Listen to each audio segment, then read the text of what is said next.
Every conversation tells a story, and the best ones begin with honesty, courage, and a little curiosity. That's where Elsa Kurt comes in. She's an author, podcaster, and independent media personality, and this is where she brings real life to the table. Authors, thinkers, creators, leaders, everyday folks with extraordinary journeys.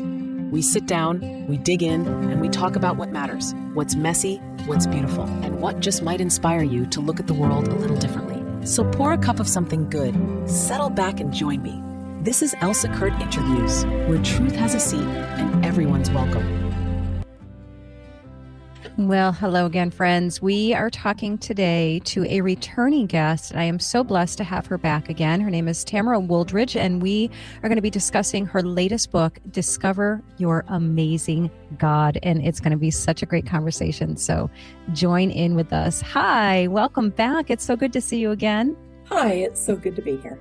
Thank you. Thank you. So we are going to be talking about Discover Your Amazing God. And I love the title already. So I will have to ask you about the title itself. But when someone hears that title, it sounds beautiful, of course, and it sounds hopeful, but also big, right? It's such a big concept. Of course, God is, of course, the biggest concept we could ever try to wrap our brains around. What prompted you to write this book? Well, my mother, she's been studying the names of God for many years. And it was a real passion of hers that people would know who their creator, God, is. And that he wants a relationship with every single person he's created. And our first book is about knowing who we are and how he sees us. And then the second book is about who is this God? Who is he? And what is he about? Why would we want to have a relationship with him? Yeah. Let's talk for a moment about your lovely mom. We lost her recently, and I want to, of course, give my condolences. We're so sorry for your loss. I was, for those of you who have not seen our previous conversation, it was with you and your mom, and she was just such a light, just such a God-loving, kind, wonderful woman who, my goodness, she accomplished so much in her life, and it was all for the glory of God, and just what an inspiration she was. So we're so glad we had a chance to spend a little time together. Thank you for that. Yes. She's had a huge impact on many, many people. Yeah. And that impact, and that's the beautiful thing of what you both have done together. And of course, her throughout her life, and the work you two have done together with these books and these Bible studies. It's got to feel so amazing to know that legacy is a legacy that's going to keep carrying on long after. So what a beautiful tribute, really, to her, because it's, of course, a tribute to God. And I suspect it's exactly what she would have wanted. Yes. Yeah. Beautiful. How about for you, though? Was there a personal season in your life that made you personally realize that people don't actually know who God is in the way that they think that they know? Probably, I grew up, my parents were both believers and very involved in church. My dad was a social worker and worked with juvenile delinquent boys. And my mom was right there with us, although she was more involved in raising us. Mm-hmm. But they went through a rough time back in the 90s and ended up separating and divorcing. And at that point in my life, my anchor had always been them.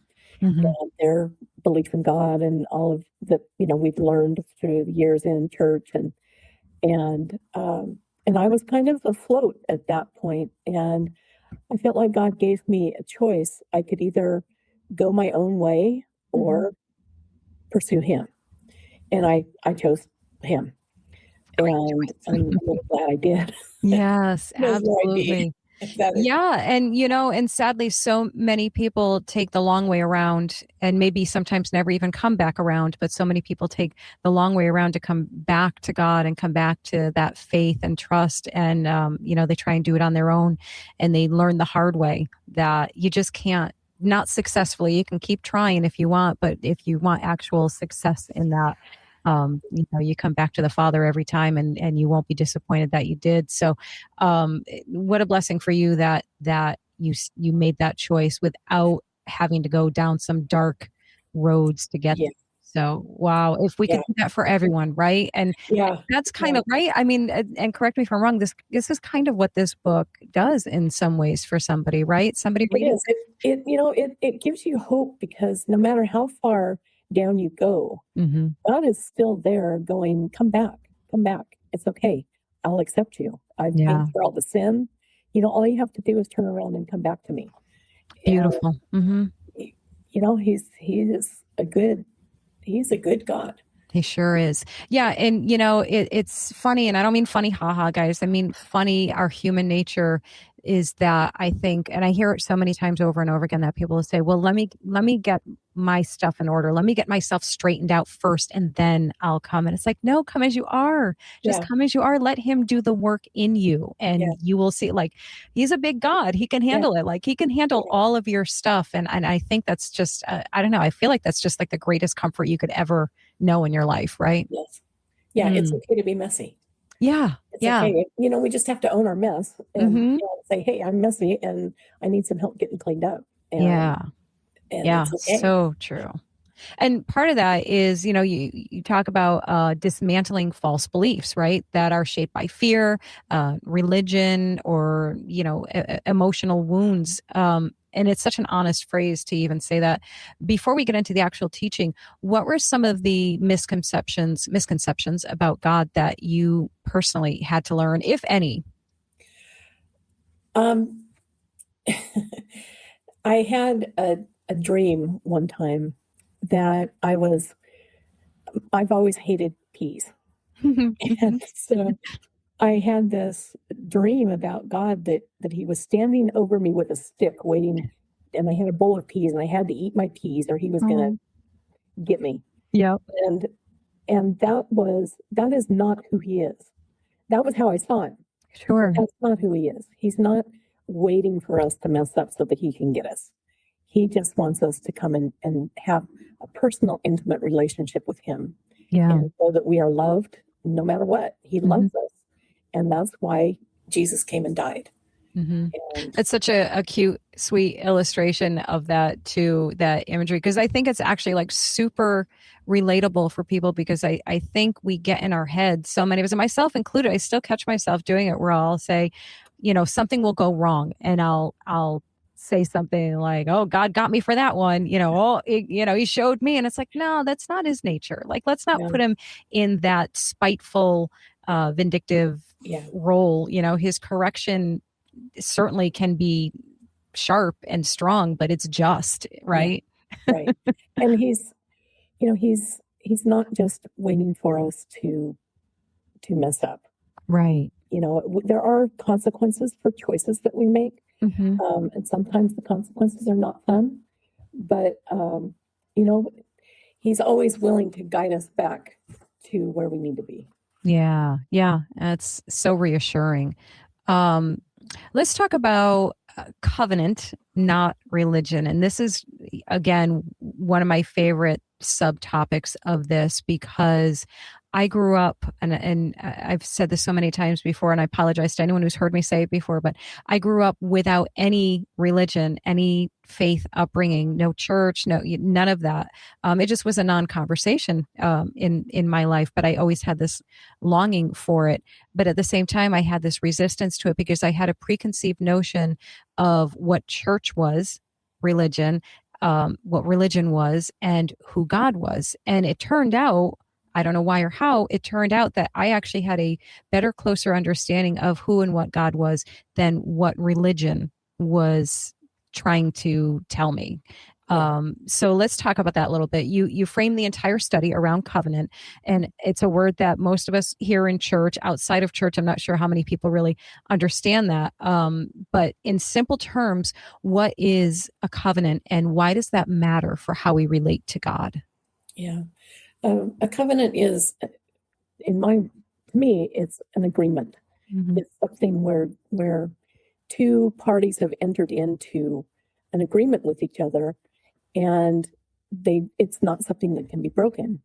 Or, it can be broken, and that's where problems come in. Right. But in the book, it talks about how in ancient times, people that would come into covenant would have bags of salt, and they would mix their salt together. And the only way that covenant could be broken is if they separated the salt back out from one person, so that people took their own salt back, which of course is impossible to do. Right. Yeah, I'm just trying to picture that. Little teeny tiny grains. Good luck with that. Yeah. And which one are mine and which ones are yours? It's that mingling, that you agree to a certain thing and you don't break it. Yeah. And so now bringing that around to religion, how does covenant differ from religion or performance-based faith? Well, with God being a covenant-keeping God, and all through the Old Testament, he set up covenants with various people, with Abraham, with Noah, with David. There's a variety of covenants. And he has an everlasting covenant that we are part of. And that covenant is that he will do what he says he's going to do. And it's not dependent on what we can do to keep it. It's only what he does to keep it. Like with Abraham. Yeah. God made the covenant and Abraham was there, but Abraham, it's still going on today, the covenant with Abraham. Yeah. The language that I have learned to speak from church, from reading the Bible. And, we talk about all these phrases that I'm so in love with, like covenant, of course, for one, talking about this season of life that you're in. There is this own special language that I feel like we speak. And it's such a beautiful thing when we talk about how God has touched our heart, God is speaking to our heart, all of these things. For someone who didn't grow up with a healthy earthly father, how do we begin to trust that language and lean to it, referring to God as the Father? And I think about that often for someone who has had a difficult or even a non-existent relationship with their earthly father, and maybe there's anger and resentment and hurt and all of those things. The word father probably tastes like poison in their mouth. So how do we begin to trust that language if that's the position you're in? That's a tough one. It is a tough one. I don't even know. It's okay if you can't even come up with an answer for it, because that is a tough one. I wouldn't be able to answer it. I guess what I would say is, when Jesus came, he said, if you've seen me, you've seen the Father. So if you get to know Jesus and who he was and what he taught and, and how he was with people, you can hopefully just ask God, show me you as yourself. Yeah. And of course, in the book, we talk about the different names, and the different names, they represent aspects of his character. And when you start looking at those names, you can, it's like, well, maybe this is someone I'd like to get to know, because, he's a healer. He's, he wants peace. He's kind and gentle and, Yeah. That was literally like the most perfect answer, by the way. That was so perfect. As you're talking, I'm like, oh, yes, of course. And, here's a funny side note of just the wonder of God that just never ceases to amaze. A couple of days ago, or actually over the past couple of days leading up to this, and this was before I had taken the time yet to look at what the book was about. Yes, I do everything last minute, but it stays in my brain better when I do that, guys. Don't come at me for it. But before that, I had come across 3 different things, I think, and it was about the different names of God and their meaning. And I remember the second time I saw a reference to that, I said, oh, I wonder if this is something that I need to be learning about. Like, this is the next thing that I want to be learning about right now. And now here we are talking about how this is in the book and it tells all that. Like, this was a message straight for me, and I don't care what anybody else says. It's probably a message for somebody else. I know it's a message for somebody else. But it's just funny to me that, as you're talking, I'm like, it's right in the book. I guess I know what I'm reading now. So yeah, how about that? Talk to me about, what do you think is the biggest false narrative that believers carry about God today? I think that he doesn't care, that he's not, that he doesn't really care about being involved in their lives, and he's just very distant, and like with the peas, just waiting to punish them for not doing it right, and Yeah. that he's just this vengeful,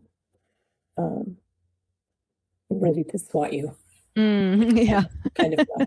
Yeah. Yeah. It changes your perspective so much that you fall, like we said before, we fall into that mindset. And then I think when you start doing that, when you start looking at them that way, you start pulling away, and you start resisting that pull and that call on your life to just talk to him, just sit in silence with him and listen, open up your Bible, whatever that means for you at different times. But anything that is, and we're so distracted, that's another sideways route there, that we get so distracted by earthly life and everything that's going on, like we forget to take that time just to sit with him and talk, and maybe even more importantly, listen to what he's really showing us and telling us, right? Yeah. I think too, people, they see evil in the world, and they're like, well, if God is good, why does he allow this evil to happen? And, I think what people don't always realize is that he gave us free will. And so people can make selfish choices, and selfish choices hurt. They hurt the people that Yeah. Yeah. are in Yeah. the way. So true. And, so I think, so much of the evil comes from the choices that people make to not love each other. We use God as the scapegoat, right? Like, well, God allowed this, so it's his fault. Right. No, it's our our free will. I made a bad choice in that situation, Right. Or somebody else. I was asking God, what does it mean to have love endure? What is it that love has to endure? That would be in there, and I feel like he said, love endures. It continues to love even when we're enduring the consequences of someone else's poor choices. Wow. And Yeah. that's when love endures. We continue to choose that love, even when we're paying a price for it. Let me ask you, does understanding, once we understand covenant, the meaning of it, does it change the way that we read the Old and New Testament together? Like, does it change the way that you view that? Because I think, people have like a very hard line. Some people, I'm not saying everyone, has a very hard line between Old Testament and New Testament. And I think maybe some people miss that connection. Like they will use the New Testament as if it dismisses or erases the Old Testament. But does understanding covenant tie them together better for people, you think? I think so, because the word testament is actually covenant. And so the Old Covenant and the New Covenant, it's all from what Jesus did on the cross. It's God is the same from the Old Testament to the New Testament. He's righteous, he's holy, but because Jesus came and shed his blood, he sees us now through that, and so he, it's a little bit different. His covenant, we can believe his promises. We can believe in his goodness. Yeah. I've heard people say, and I've even thought it myself, that like the God of the Old Testament, that's the way they phrase it. The God of the Old Testament was the angry God, and the God of the New Testament is the more gentle, forgiving, loving God. Is there truth and falseness into that? It's hard to say, because there's a lot of things that happen in the Old Testament. It's like, wow, they destroyed. They had to destroy everyone, right? And yet we don't know what all was going on in the background of that, and what I've heard a lot of different things about the enemy trying to corrupt human DNA, and that God having them get rid of the corrupted DNA that was um, causing a problem in the world, in the earth. Mm-hmm. And it does seem, this is kind of harsh, but at the same time, he has to be who he is, and he's a righteous judge. He's a righteous judge. Yeah. That's probably the confusion that, confusing a righteous and just God with a wrathful, mean, angry God. And that's probably, I think you just said it right there, that, it's righteousness and justness and what needed to be done, what had to be done for our own sakes, for the sake of humanity. So that's such a great way of putting that into perspective, really. I want to, if you don't mind, I'd like to go back to the exploring the names of God. That's got to be such a huge, big study, I would think. Why are the names of God so important in understanding his character? Yes, it is big. The book is about 100 pages longer than the first book was. And it's not even all of his names. It's I think it's 20 or 21 of his names, and there's actually like 70 or some names that they call God. Yeah. But it represents different aspects of his character, like Adonai. And in the book, we go into some of the Hebrew background for the names. And Adonai, it has a dalet and a nun and a yod. And I've only been studying Hebrew for a few years, so I'm not an expert by any means. And there's probably people that'll find mistakes in the book, and hopefully they'll be able to get past that and see the deeper picture. But Adonai is about being a door to life, and with the dalet and the nun, and the yod is the power to go through the door to abundant life. And so, Elohim is a plural. It is basically where we get the 3 in 1 is from the name Elohim, because it's actually a plural word for God. Wow. And El Shaddai it means many-breasted one. So it's actually a feminine aspect of God. And creating Adam and Eve, creating Adam and then dividing, Adam was created in the image of God, and as was Eve. And they, so God has both the feminine and the masculine aspects to his character. And which only makes sense. It truly makes sense that he would. Yeah. Yeah. Absolutely. Is there one name in particular that gets you right in the heart? Is there one in particular that just... I think it's Elohim. Yeah. Because it's the Father and the Son and the Spirit. And the three of them, it's such a beautiful picture of how three separate beings can be so in unity that they're one. And I think, and just that's who created us. That was the name that was used in the beginning. And it was, it's after man sinned that Yahweh, the name Yahweh started to appear. And Yahweh has more to do, at least from what Mom told me, is more of the just and the moral. It's more of the moral aspect of God. Beautiful.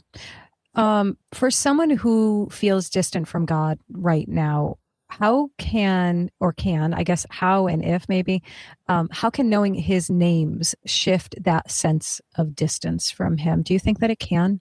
I think it can, especially when you go to names like shepherd.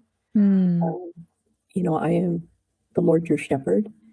And the El Roy, which is the God who sees. He's the one who saw Hagar in the desert and with her son after they were kicked out. And, he saw her and he sees us. Yeah. And he knows, so much about us. And shalom, the peace, the God of peace, the one who protects, who puts his hands around us to keep us and watches our every step as as we walk. Yeah. I'll tell you what, I can't and won't speak for anybody else, but I know for me, just hearing the names, just hearing you say the names, each one, I just feel them in my heart. Like they have an impact just hearing the names. So just, I'm imagining myself, projecting this now because it's what's going to happen next for me, learning the depth and the breadth and the meaning of each of those names and how much more that's going to affect me. I'm so excited for this. Oh, Yeah. so excited. It's an unending journey. Yeah. Of discovery.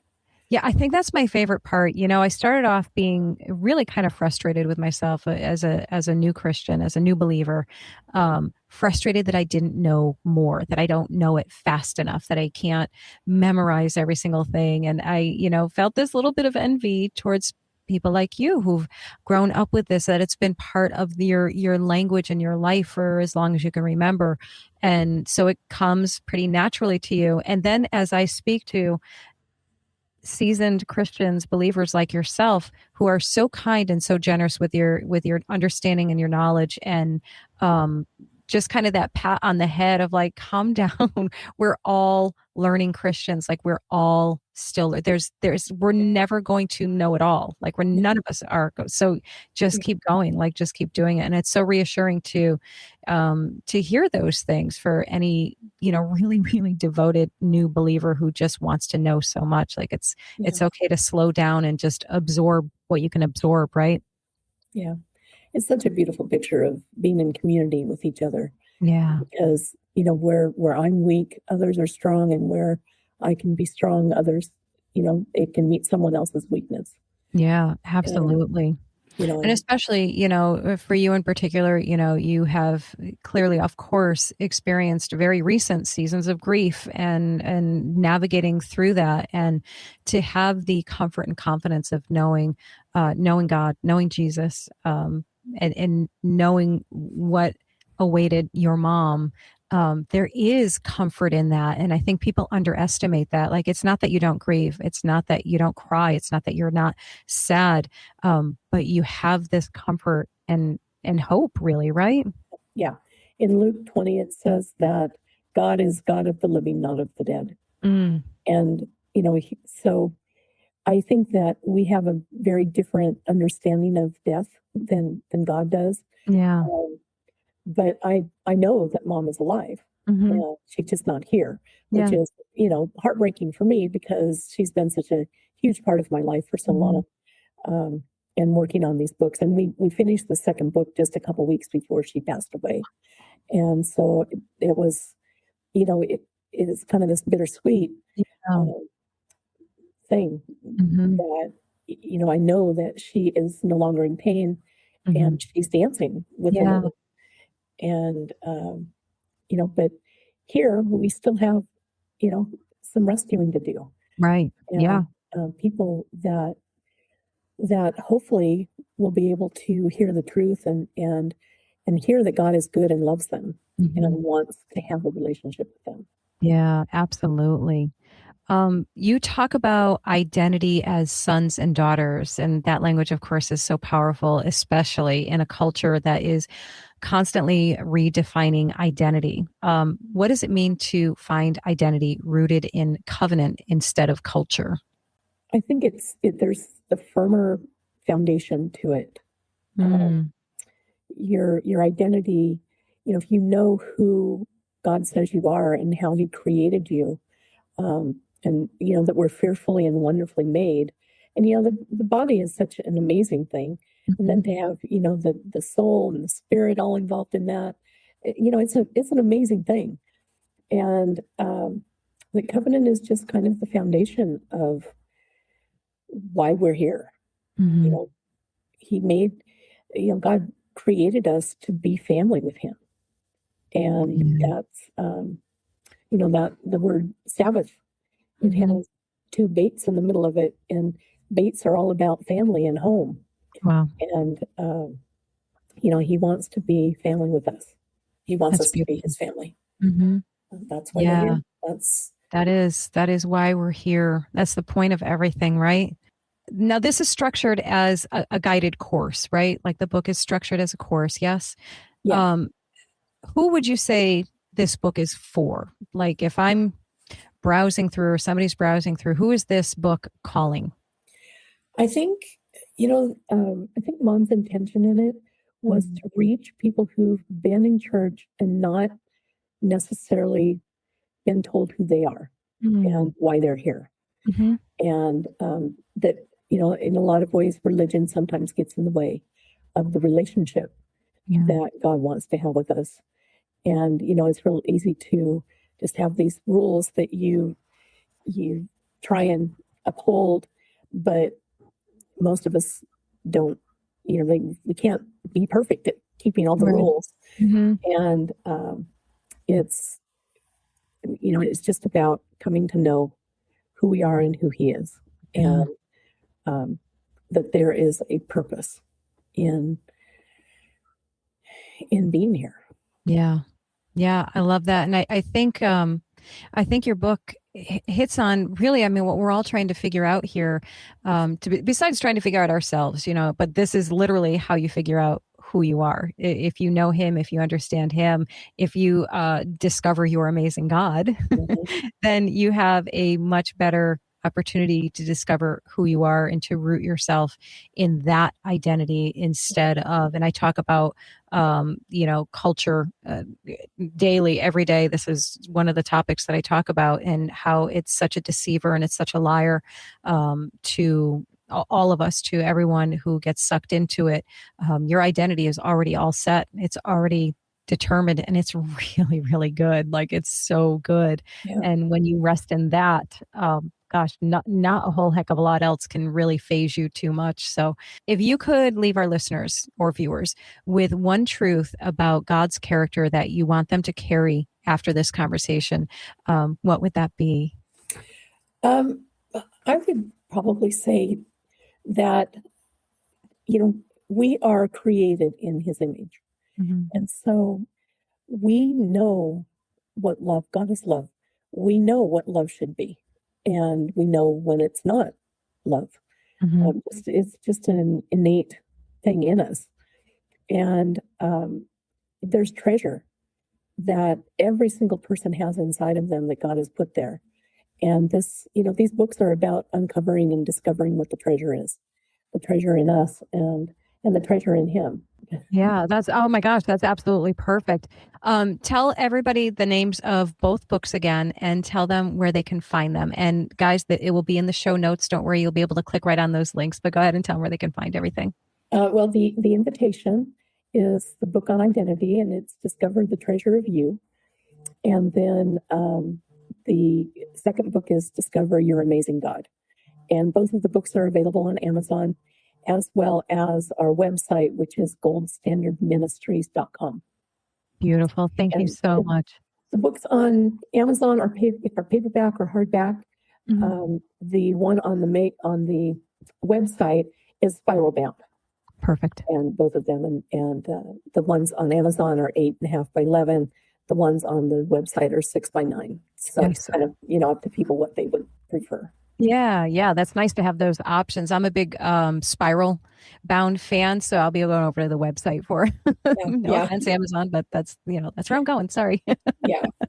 Oh my goodness, Tamara, thank you so much for joining me again. It was such a wonderful, enlightening conversation. You have your mom's gift and spirit of just sharing the word of God in such a beautiful, gentle way that I just get lulled into this wonderful sense of calm. So it's a true gift that you have. Thank you.